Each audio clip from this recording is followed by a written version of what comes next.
Our final group speech is going to focus on how school shootings are being portrayed in the media. Today you will hear from me, Cody, Corey, and Carter. We will discuss the positives and negatives of having school shootings in the news along with other information about school shootings. I will be starting off the presentation with some background information about school shooting in the media. School shootings and gun violence in schools have accelerated over the years. Mass shootings have become a gruesome regularity in the U.S., including Columbine, Virginia Tech, Sandy Hook, Orlando, Las Vegas, and Parkland, Florida. Kids are finding it increasingly less difficult to access guns and ammunition. There are many different reasons or explanations behind why an individual would determine to take the lives of innocent students. However, unfortunately, some shooters take those reasons with them in conjunction with their lives, leaving America in utter surprise and confusion. Some shootings are classified as terrorist attacks, that the shooter became mentally deranged or disturbed. Either way, school shootings are horrific and leave eternal scars on not only those immediately affected, but America as a whole. Mass shootings have become a major problem in the United States, with one mass shooting occurring approximately every 12.5 days. It has been discovered that the occurrence of one mass shooting will increase the probability of any other mass shooting occurring in the near future, including school shootings. This behavior is learned and spread through the media. We know this temporal behavior can spread, but we do not know why most of the time. The responsibility of these acts does not reside with the media, but the media are an important vector for the spread of such behaviors. Changing the way in which the media report a mass shooting could be difficult, given the sensationalizing a tragic event brings both viewers and revenue, which is a powerful initiative. Findings consistently suggested a positive and statistically significant effort of coverage on the number of subsequent shootings, lasting for 4 to 10 days. A media effect has been shown with suicide. It is implied in mass shootings and school shootings, and it may play a role in other extreme events such as homegrown terrorism and racially motivated crimes. The more deaths in a school shooting, the more media coverage there will be. However, if it is gang-related, they do not show much of it on TV and in the news because they do not want to promote that kind of activity. The main goal is just to keep people safe when entering a community or large area like a school or campus. School shootings are devastating and hard to hear about in the news, but there are also positive and negative effects of the media coverage on school shootings and mass shootings. School shootings are nothing new. They've been happening for years on end. Only recently, the past 5 years or so especially, they have been portrayed to be a lot worse than reality. Don't get me wrong, they are terrible, and it is very sickening that things like this are happening in our world today, but because of the uprising in media coverage over the whole situation, they have been given so much more attention and almost blown out of proportion. This, however, can be a good thing to stop and prevent the issue from happening as much or ever again. Statistically, kids have a better chance of getting struck by lightning than being shot and killed in the classroom setting.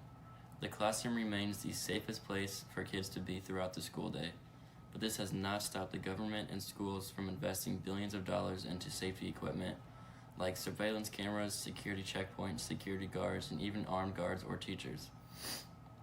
All of these things are making the school even more of a safe place for kids to spend their day, because realistically, kids are more likely to be affected by gun violence off of a school campus than they are on. Therefore, the fact that schools are spending millions and billions of dollars on safety equipment is definitely due to how heavily the media covers the topic, more or less. Without the media coverage from these shootings, these situations wouldn't get as much attention as they do now, which is a good thing because, as stated before, the classroom is the safest place for kids to spend their day. And now that the media is covering mass covering these shootings, the security has been improved drastically, making the schools so much more safe than anywhere. Improving the security not only at all entrances but across the school campus gives kids a greater sense of safety when they walk into school and around school every day seeing these upgrades. We have to owe a great deal of this to the media coverage. Whether or not it may seem like the media coverage is forcing schools and government into making these changes, it is still working regardless. Now picture yourself being a child or the parent of a child who is anywhere from 5 to 17 years old. Would you rather your kid go to school somewhere that has made safety the number one priority for their students, or sent them to a school that has not upgraded the security due to the media coverage? Many believe that the media coverage is only making things worse, and it may seem that way because the media is definitely not always right with what they cover, especially in the US. But at the end of the day, the growing mass coverage has been provided to having a positive effect in the situation more than anything else. Many people choose to not believe this because of their overwhelming hatred for the media coverage in America, but with the numbers and statistics behind everything they're talking about, you cannot sit here and say that the media is not making a powerful impact on the situation. Children have been spending their days in classrooms and schools that have spent millions of dollars on making sure everyone is safe, and that is all due to the media coverage on this situation. Hello, I'm Cody Johnson, and for my group project, I was doing the why school shootings shouldn't be in the media, and why is it negative. The reason why school shootings should not be in the media is that the mental health of the kids will decrease. Doctors also believe seeing this on the media will put kids and other students in traumatizing behavior. Media is increasing the proximity to the trauma. Knowing about the shooting and watching it firsthand is two different things. With it being on the media, students can go and watch the videos over and over again. People believe that posting this on the media will bring out copycats. Copycats are people who see a murder in the media and then they go out and do the same thing that the shooter did in the school. After a school shooting, the media coverage obsessed over the color of the shooter's clothes, his planning, and the inventory what he brought with him into the school. In addition, they particularly offered a how-to guide of concealing and deploying a weapon in a coat. But what got the most attention was the fact that after a shooting his teacher, he delivered a line from Stephen King's novel Rage with a charismatic Paniac.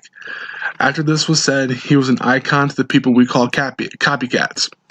In more school shootings, another copycat cited King's novel after he just done. I believe that school shootings should not be in the media.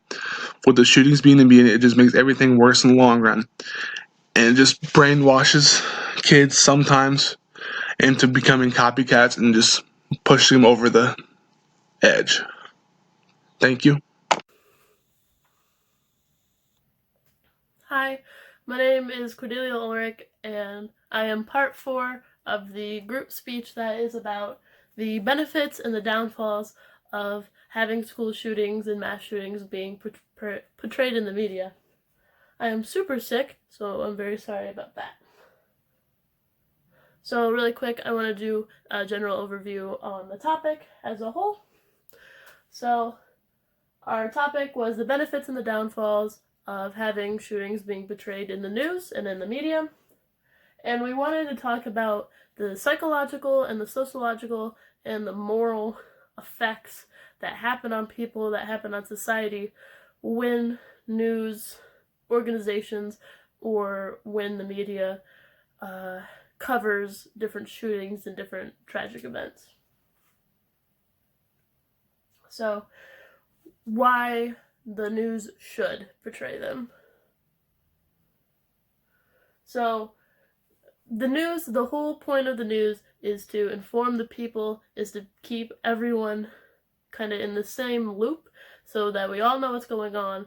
So if a student from high school A is currently a victim of a attack, there's an attack actively going on, high school B can lock down, can send its students home and take precautionary measures by having the news stations actively cover that kind of stuff. People are more in the loop, more in the know, And plus, there are better ways to stop shootings, or at least there are just more and more tangible ways of trying to prevent school shootings than just not covering them in the media. As proposed by the Alfred University of New York, they say that students said they want the teachers to care about them, both more so in the classroom and outside of the classroom. Oh, you can't really see that. My bad. But they just want the teachers to take a more active role within their lives and within their academic and personal lives, and they figure that will do more for student morale and student mental health, which will help cut down on the shootings than just the news not covering them when they do happen.